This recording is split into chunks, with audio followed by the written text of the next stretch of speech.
Hi there, Amaru. Welcome to my video, and welcome to the third ever Crime Lime. Last week, we took a look at the case of the Blanchards. This week, we're going to take a time machine and look at the case that shook the 80s. The case of Diane Downs.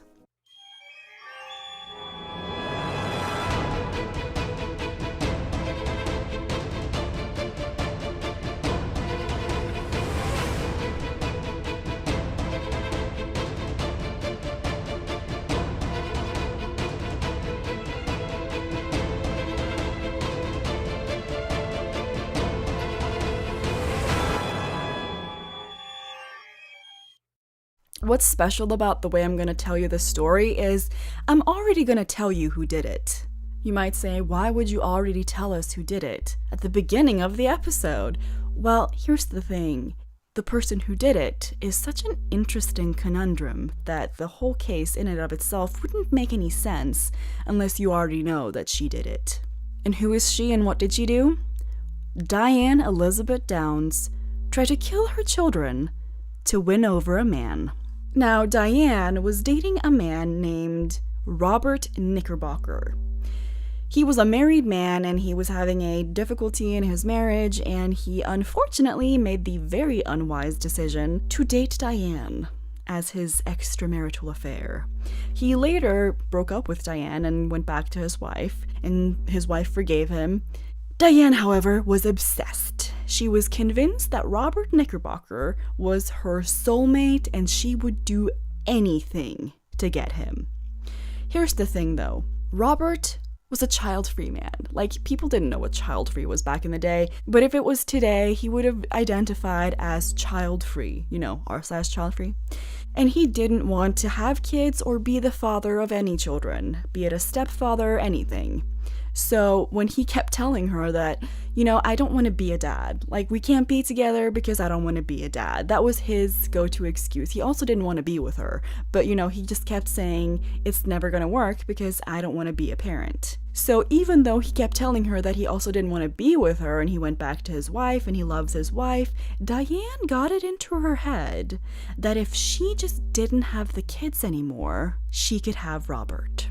So what she does is, on May 19th, 1983, she decides she's going to kill her kids. She takes the kids on a car ride. It's late in the evening. They're driving down an old dirt road, like in the middle of nowhere. She stops the car and she shoots them. Critically wounds all of her kids. All three of them. Christy, aged 8, Cheryl, aged 7, and Danny, aged 3.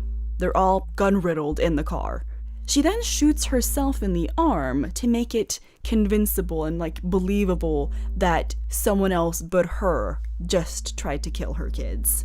She then drives as slow as she can to the hospital because she's trying to make sure that those kids are not going to survive because she really wants Robert. She wants Robert Knickerbocker. She gets to the hospital at Mackenzie Willamette Hospital in Springfield, Oregon, in the United States, which is where this is all taking place.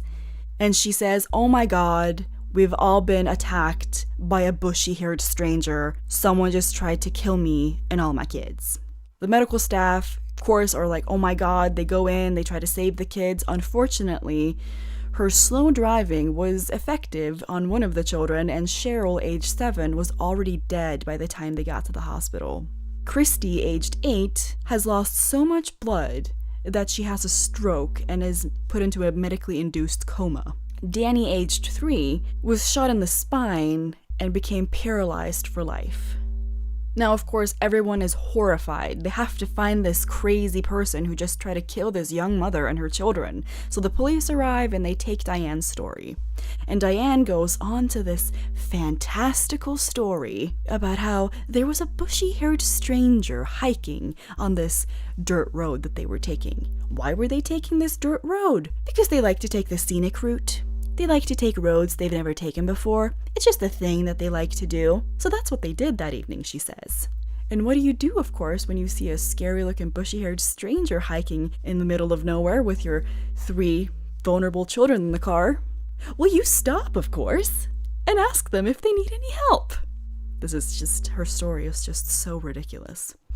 She goes on to say that she stopped for the bushy-haired stranger. She stops the car and she takes the keys out of the ignition, gets out of the car, and asks the bushy-haired stranger if he needs any help. He says he wants her car. She says, and I quote, "You gotta be kidding me." And this is just insane. She says he responds by leaning over into the car, shooting the children, instead of shooting her, or wrestling the car keys out of her hands. Yeah, she's not a very believable liar. She then says she wrestles with the bushy-haired stranger and that she manages to fool him by pretending to throw away her keys so that he'll run after it, and she gets in the car and she puts pedal to the metal to the hospital to save her children. In the scuffle, she claims that she was shot by the bushy-haired stranger.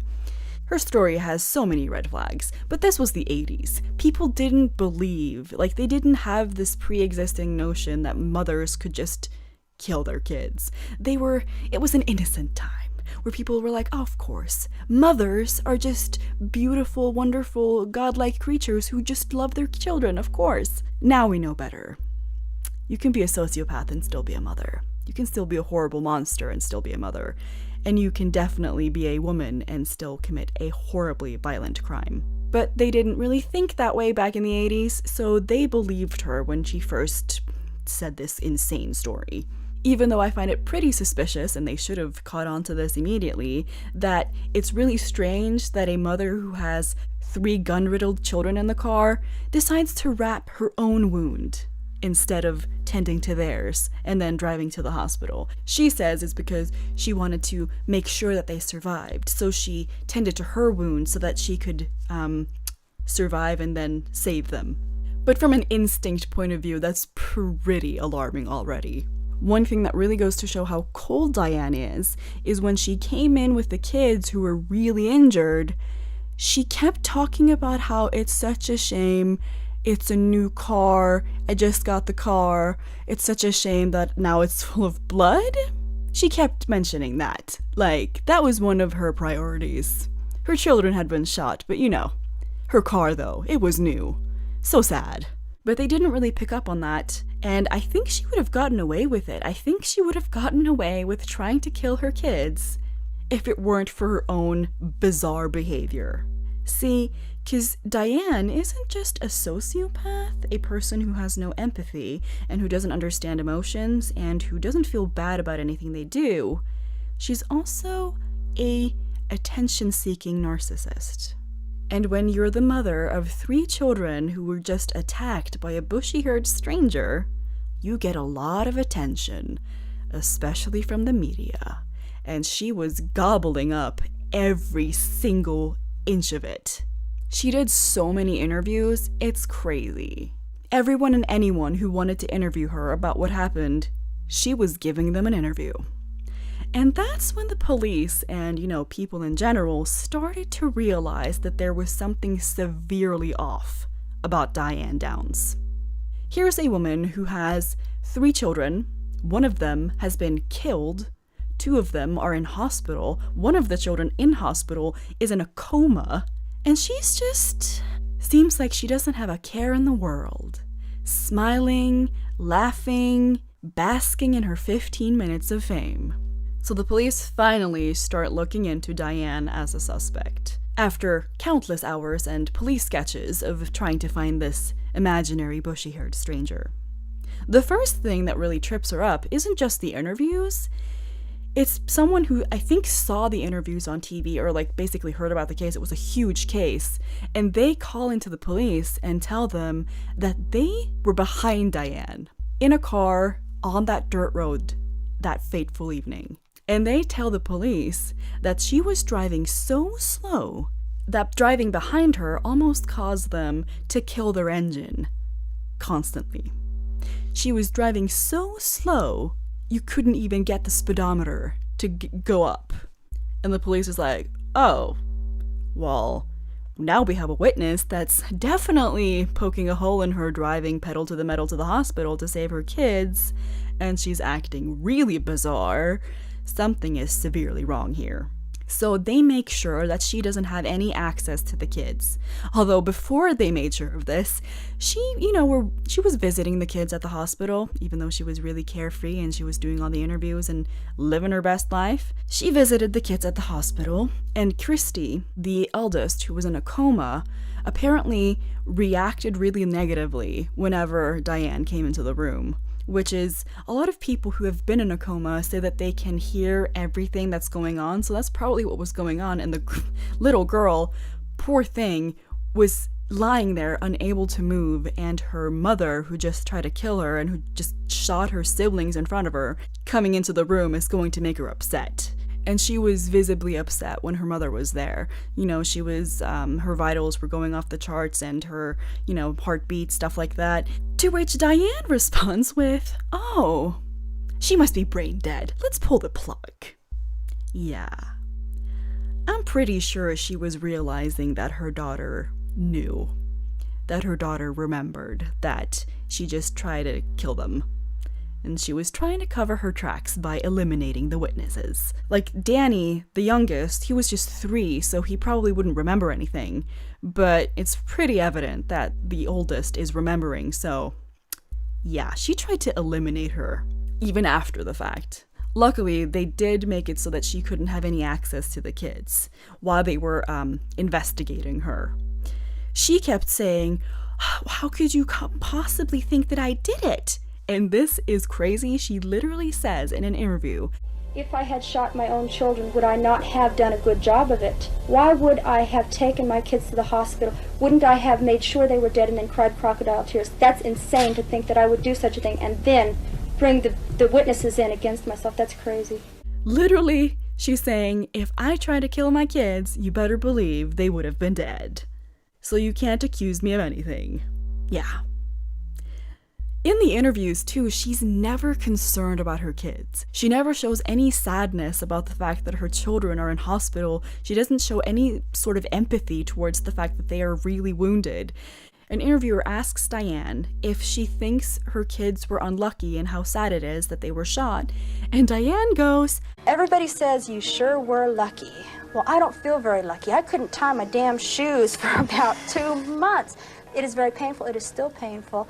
The scar is going to be there forever. I'm going to remember that night for the rest of my life, whether I want to or not. I don't think I was very lucky. I think my kids were lucky. If I had been shot the way they were, we all would have died." So you see why people were like, oh my god, there's something wrong with this woman. But they didn't arrest her for this, even though they were really suspicious of her, even though her gunshot wound in her arm was facing the wrong way, meaning that they could tell that the entry wound was coming from a self-inflicted pose instead of a pose where someone was shooting at you. It was the wrong way around with the entry point and the exit point of the wound of her arm. They waited a really long time to arrest her. And during that time, she went on so many interviews and just sealed her own fate. It's just, yeah. Seeing her in the interviews is honestly just chilling. Because she says these horrible things about how her children were bleeding out and she's going into graphic detail. And then just right after that, she smiles. And I stood there and I looked at Christy reaching. And the blood that just kept gushing out of her mouth. And what do you do? But at night, when I close my eyes, I can see Christy reaching her hand out to me while I'm driving, and the blood just keep coming out of her mouth. And that, maybe it'll fade too with time, but I don't think so. That haunts me the most. Like, what the fuck? You just talked about how your children were dying in front of you. The smiling, too, could be like duper's delight, where when someone lies, a lot of the time they smile right after because they're really happy that they think they're getting away with it. She could also just be smiling because she loves getting attention. I don't know, there's just so many disturbing things about this woman. As Diane was feeling the heat of being the prime suspect, all of a sudden, she changes her tune. She changes her story. Suddenly, the bushy-haired stranger wasn't so much a stranger, and also, they said her name and knew things about her, and definitely, it was a hit. It was someone who knew her, who was trying to kill her and her kids. You've changed it by saying that this guy knew you now, he knew your tattoo, he knows about you, he threatened you. That's a hell of a change from what you said the first time around. There was no reason for you not to say that at the very beginning. Okay? No reason in your mind. You feel guilty about what you did, Diane? No, because I didn't do anything wrong. And I wouldn't change it if I could. My kids and I always took the back roads. I'll make you a deal, okay? Next time I remember something, yeah. You can find the guy yourself, because I know I didn't do it. And you can chase your little tails for the next 20,000 years if that's what it takes. You don't like my help, you can it. You're real confident in yourself, aren't you? Since you guys seem to think that I should have brought Diane with me, I will get it myself, because I know who did it. You do know who did it? Yes, I do. I damn sure do. You know him by name? Yes, I do, yeah. You saw him shoot your kids. Yep. It's pretty important. And I saw him grab my arm and yank my arm out and shoot my arm and say, now try to get away with it. And I'm leaving because I know who did it. Bye. But 9 months after the incident, she was arrested. So on February 28th of 1984, she was arrested. But wait, there's more. When she was arrested, dear old Diane was pregnant. Yep. The woman who just tried to kill all her kids is brewing up a new one. I don't understand who wants to have sex with Diane Downs. Who wants to have intercourse with someone who is accused of killing her kids? Like, it's not like they couldn't have known either. Like, it was like headline news. Like, they would have known that this was Diane Downs and this woman has been accused of killing her kids. But yeah, someone impregnated her while she was out and about before she was arrested, in those 9 months before she was arrested. She never revealed who it was, who the father was.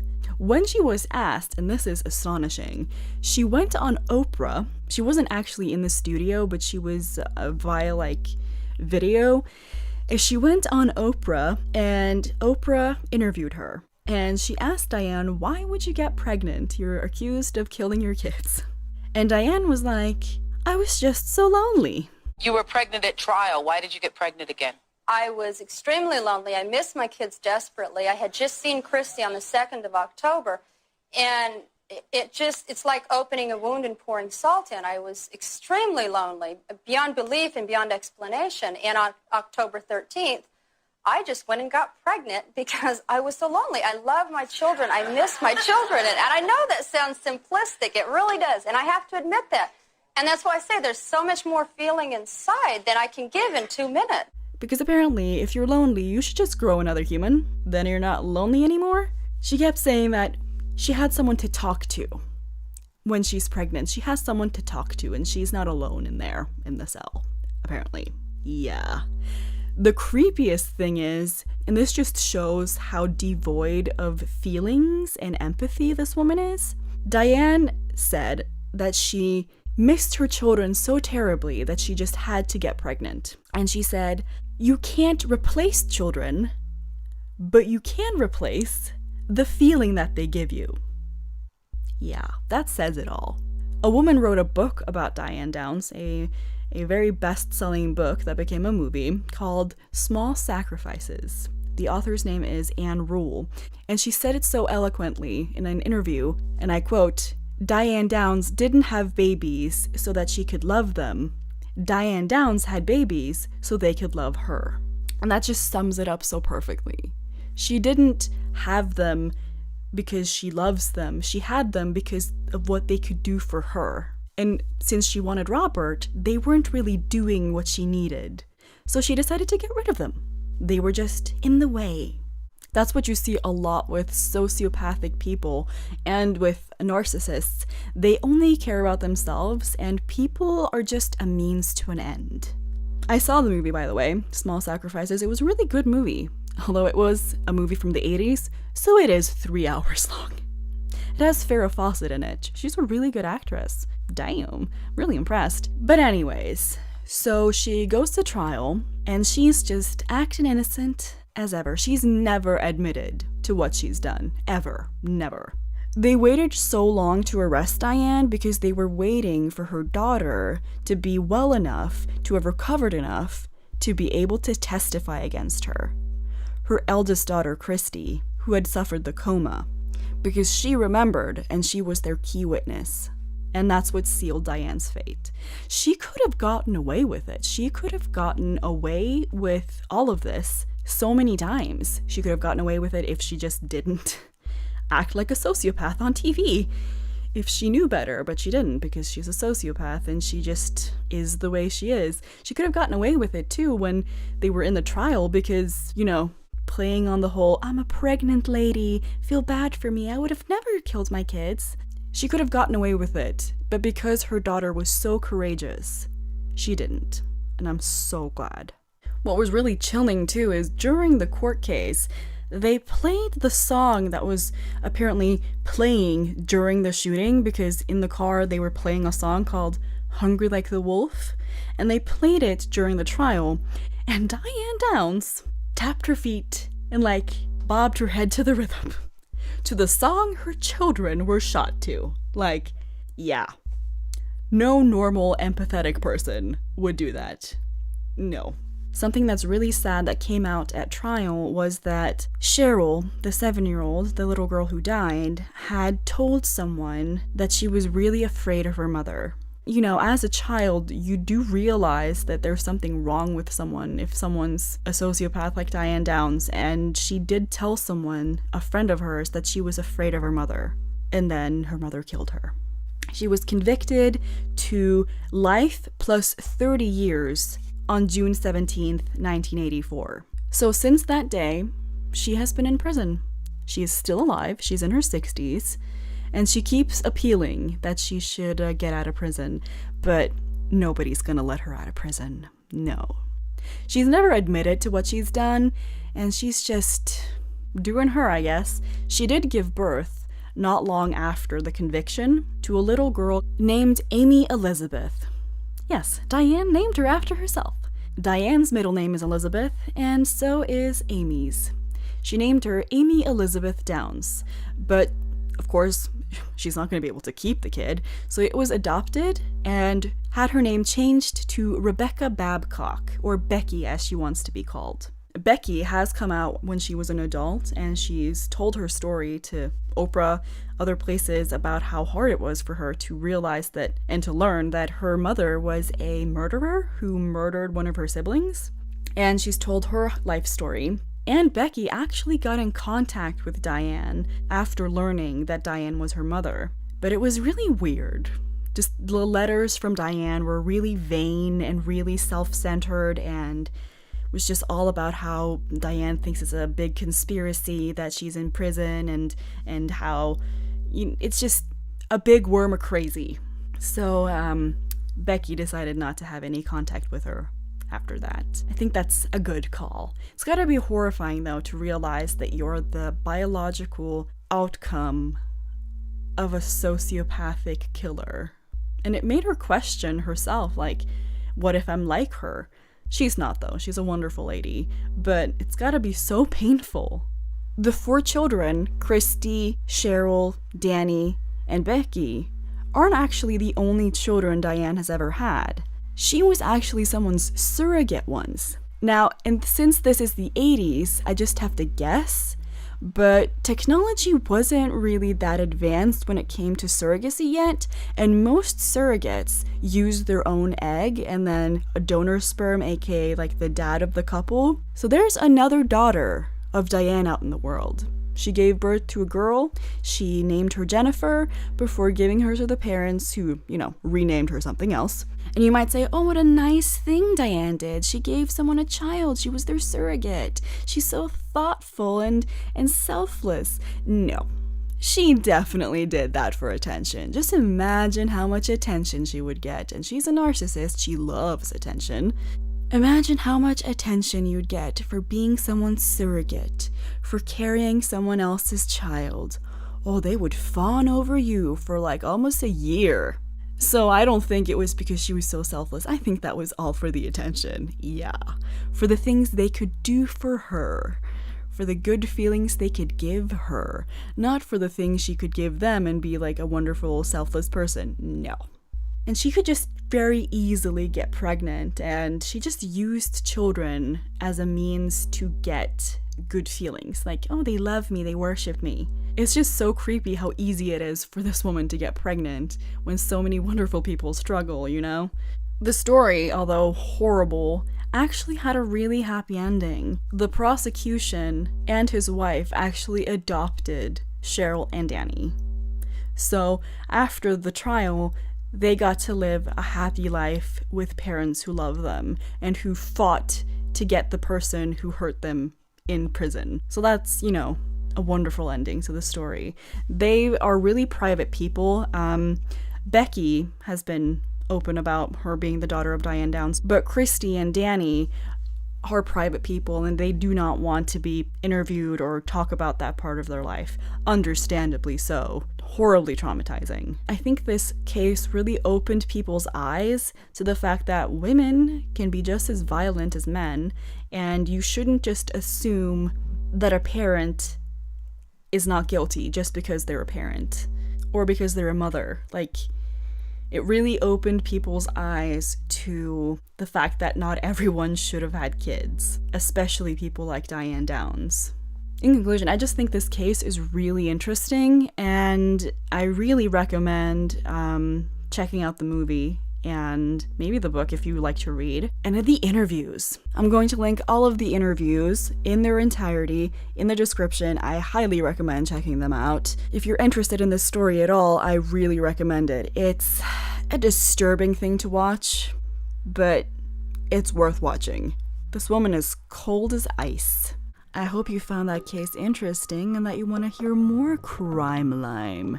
If you do, remember to subscribe, leave a like, and do comment below what other cases do you want me to cover in this new series. Thank you so much to my wonderful patrons, Katbra, Madayana Yavurska, Ono Balloons, and Ellie. You make this possible. If anyone's interested in supporting this new series, there's a link below. Don't forget to join me next Wednesday when we delve into the case of the worst terror attack on Norwegian soil since World War II.